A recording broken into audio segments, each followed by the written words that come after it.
So, dextrorotatory molecules, I have a treat for you. You may have go early, and get in extra Quidditch. You may get to dinner early. And you have completed your non-wizard studies module 3 weeks early. Congratulations. You may leave.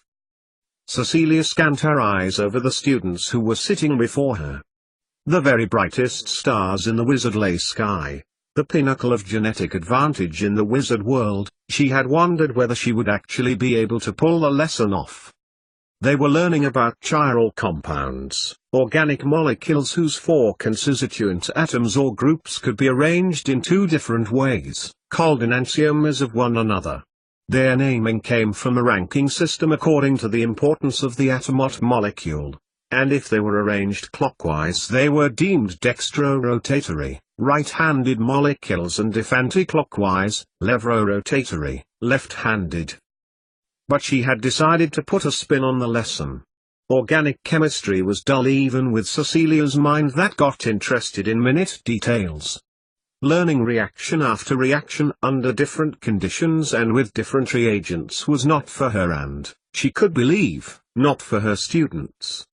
The usual context that she used, thalidomide, was a mere footnote in history for these children, but she persevered anyway for a few moments, and then she had asked the 5th-year wizards and witches before her to build the structures. The slant to the lesson had been one well-known: randomly choose a feature by which to discriminate, emphasize the brilliant qualities of the better and highlight the shortcomings of the worse. In this case, chirality. Cecilia never believed they would fall for it, but they had.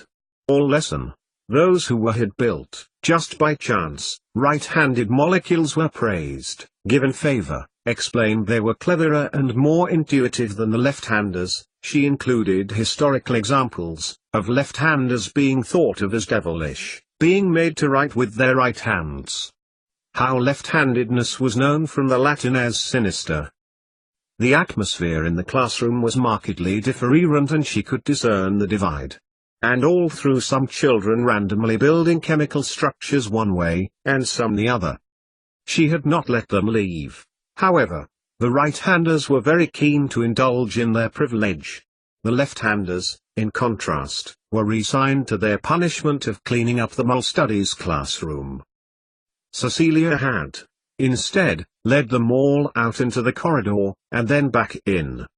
She had not had parental consent for the lesson, and she was bordering on the unethical. The lesson could be stretched to student autonomy to see whether this underlying prejudice would follow through.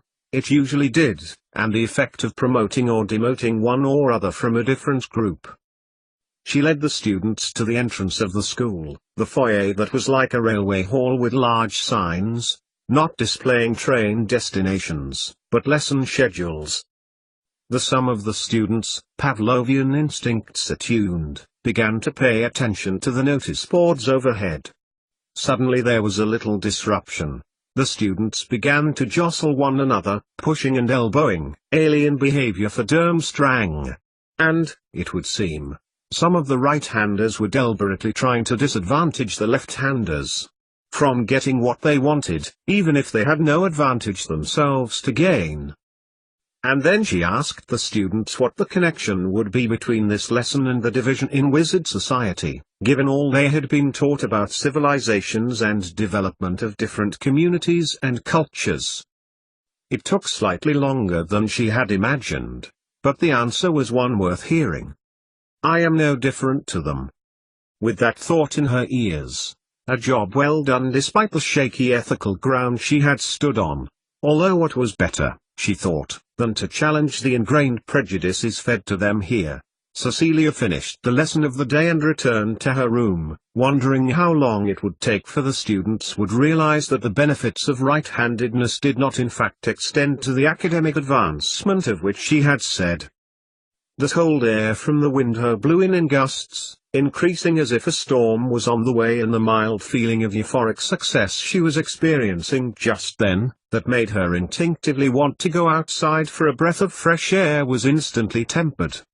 She wondered instead whether Snape had had time to consider what she had said to him. If she could only feel that she was doing something for Remus, then at least she could focus her mind on whatever Cleus Lupin would consider to be acceptable in terms of understanding old magic.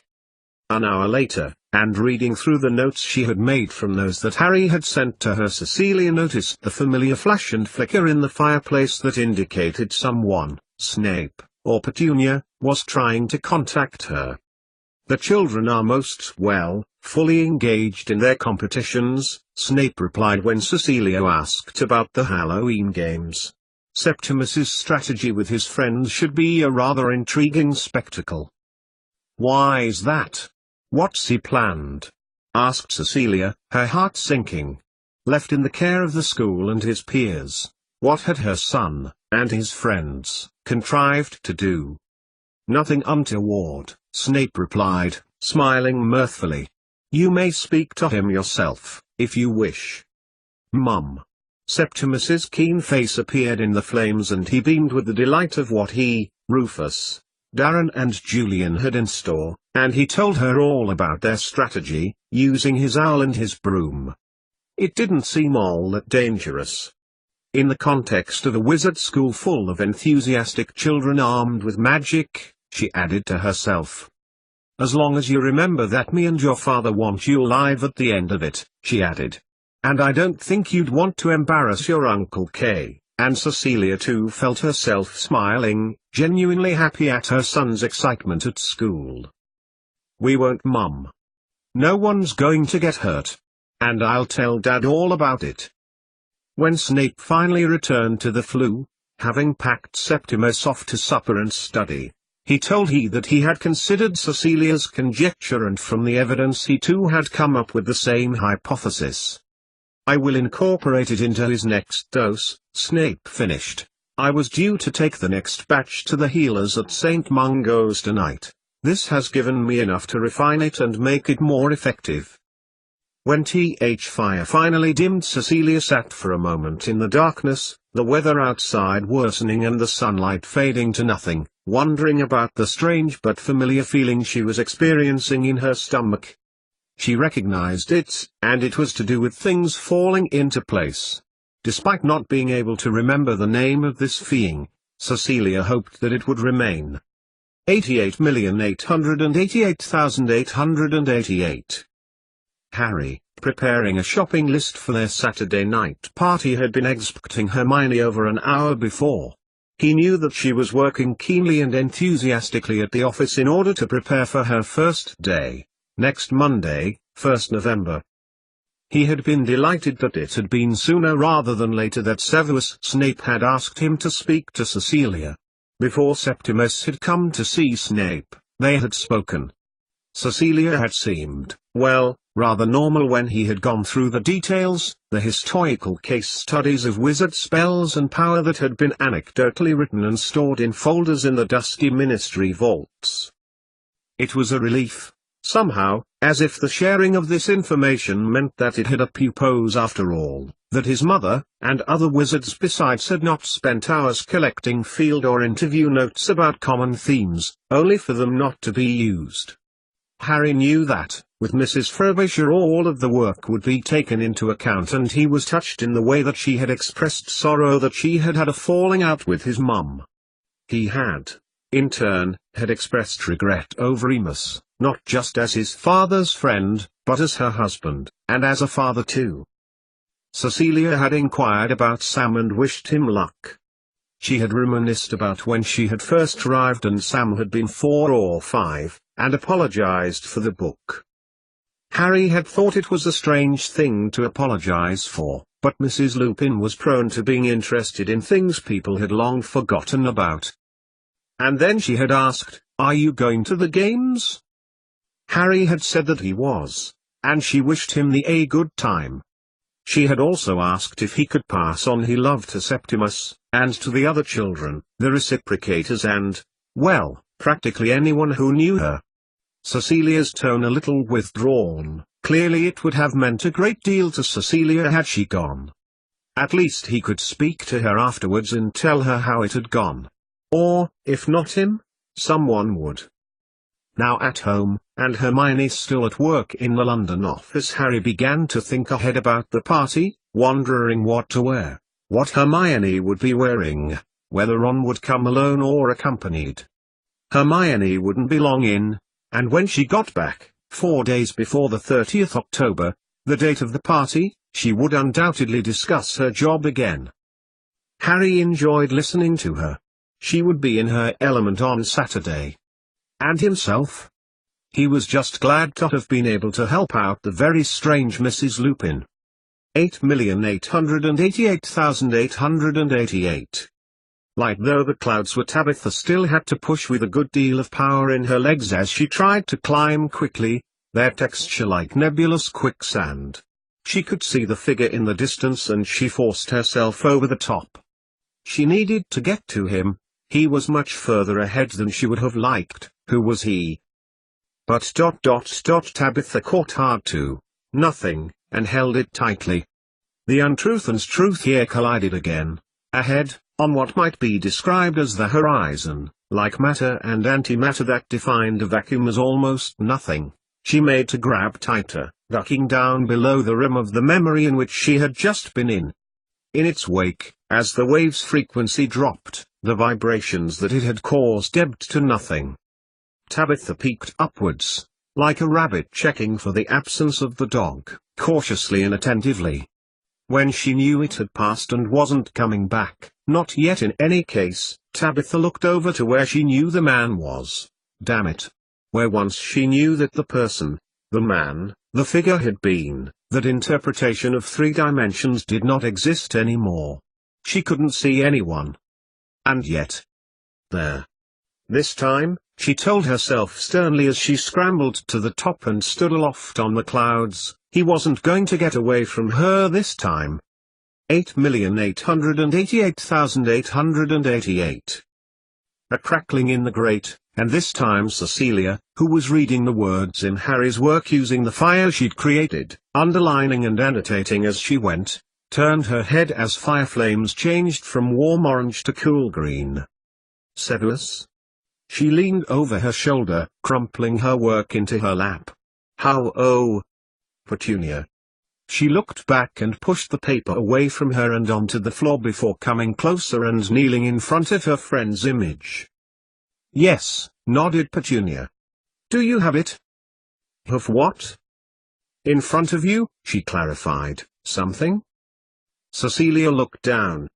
In the darkness it was hard to tell, but there was something. She put her hand in the flames, which merely tickled, and fumbled around a little until her hand came to a solid object. Pulling it up, she inspected it carefully. I know your birthday was earlier in the month, said Petunia, a little apologetically, but, it's apostrophe s. Just. As her words stopped, in front of her materialized a present, its matter appearing as she spoke. I'm sorry to have forgotten you, Cecilia, she added apologetically. Regulus managed to bypass the energy circuit. Anything this big would register with the Ministry as a large intake of magical energy. In front of her eyes a parcel, as real as anything, glimmered as the flue light reflected off its uneven surface. Cecilia put her hand forward. May I open it? Of course. It's nearly 3 weeks late. Or 49 weeks early. Cecilia smiled, then pulled the wrapping. A cardigan, mint green, loopy stitching with a cable pattern front panel on each side. Big, baggy, something in which to get wrapped up. Do you like it? I love it. Oh Petunia, you made this? Her friend's head bobbed in the fireplace. She knew.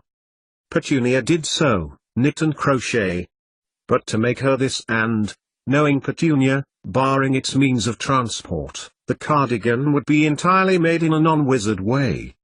She put it on and draped it over her shoulders. How will children feel about the games? Cecilia continued, thinking about the Saturday events that were growing ever closer. You going? Yes. All parents are invited. I can't wait to see what Darren and Septimus have come up with. I have to say the whole concept has really lifted spirits, and unified the lot of them. And how do you feel, Cecilia? As she looked back at her friend, she thought for a moment. Also good. Also invigorated and renewed, as if her task had been washed clean of the mire into which it had fallen. They chatted a little longer about mundane, everyday things before they both disconnected in the feeling of happiness. Yes, she did feel that inside. Petunia offered a flu nudge and promised to get back in touch to tell her how Septimus was. Cecilia lay on the flagstone floor in her birthday cardigan, trying to visualize the words on the paper which had arrived in her possession 2 days before as she thought about the word she had declared Petunia to be feeling. Happiness. It had been so long since Cecilia had felt that emotion that she had almost forgotten the pleasant tingling as it manifested inside her. But the notes weren't making as much sense as she'd hoped. No. It wasn't working. Suddenly, the urge to wander overcame her. Pacing was something that worked for her, a firm, steady rhythm as she paced the castle, definitely not outside at this time, considering Sunday. Cecilia wound her way around the castle, an image of the past flickering into her mind, of wizards living at one with nature, using its natural force as a form of help. Not using the gifts nature gave but living with them, as a kind of symbiosis. But, how did that image of the past connect to now? How could it be traced to the wizards today, their lives well divorced from the world, like those deprived, urban children who got confused when they found out where milk actually came from? Around and around the castle she wove, turning and twisting, thinking, feeling. And it was only the light from a room ahead, glowing like a miniature sun into the dense darkness when her mind was brought to the present. Cecilia didn't know why she approached the glow. Perhaps an insect-like curiosity, or the fact that all light sources became a fascination to someone or something. It was Lindveld's fingers she noticed first, as the wizard bent at an acute angle over the desk that was just inside the room. Long, slim, like a piano player's, they dexterously manipulated the quill pen into letters onto the paper in front of him. She continued to watch him in fascination as he wrote, as his torso moved in and out as he breathed, how his hair was slicked back to one side, his nose long and aquiline, a pair of spectacles perched on a small lump about halfway down, like a close-working jeweler might work, his hand steady and slow as he pushed the quill, his slim body still and straight. Cecilia tried to imagine this wizard, growing up and learning about magic anew, with little guidance, learning spells experientially and by instinct. Somehow, it seemed the right way to go about acquiring and attuning magical ability.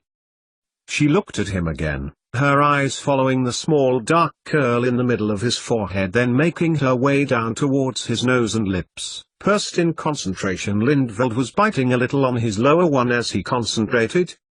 A young wizard, not yet 30, her thoughts went on, but well-spoken and insightful, as if he had a weight of knowledge and experience inside his pleasant features, behind his brilliantly shining eyes, and she wondered what might be going on just behind them, and Cecilia wondered whether he would approve of her teaching methods that afternoon. And he hadn't been thanked well enough for saving her life. When she realized she had been staring, and probably for a rather long time, Cecilia turned back from the open doorway, pressing her back towards the bricks in shame, the tingle of happiness now jostling for primacy along with another feeling, of a knotty variety in the pit of her stomach. Pacing back purposefully, her notes grasped firmly in hands, Cecilia made her way back to her room, trying to force the image of Professor Halen from her mind and replacing it with Harry's mother's work. Lindveld Halen watched her go, the air moving in her wake. 88,888,888. Encircling his arms around his lover, Gelert Grindelwald watched as the zephyrs coiled and twisted like a wriggling, mirthful infant shifting under the hand of its parent. This, the prime pensieve, had been a lifetime of work for Albus Dumbledore. To fail now would mean the end of any plans they'd ever connived. Are the plans unfolding as expected, Albus? Yes. The wizard, his long, white beard trailing on the floor and onto the ground, stood motionless, he too casting a fatherly eye over their creation. The portable pensieves are being used again. Our collaborator in the north can call together those faithful and enact the destruction we have devised. Nodded Grindelwald, reaching round and stroking his lover's beard. And it will be in time for the transitioning of worlds. Indeed. Albus knew that Grindelwald was impatient to get going. His lover would have to learn to be patient. We just have to have patience. We just need to wait a little longer and... Yes. Dumbledore could see into the prime pensieve. Coventry, my beloved. Swales will have done as commanded and will soon be now in custody of the Ministry for Magic. Coventry. Untraceable to us. And then? Will we have? Dumbledore turned, looking into the face of the terrible, magnificent wizard with whom power and glory were synonymous. We will, oh my love. Very soon. Very soon. He placed a forefinger on Grindelwald's pouted lips as snow fell lightly and softly without. We have 2 out of the 3 non-transmutable objects, and soon. Soon we will have the 3rd. He will bring it to us.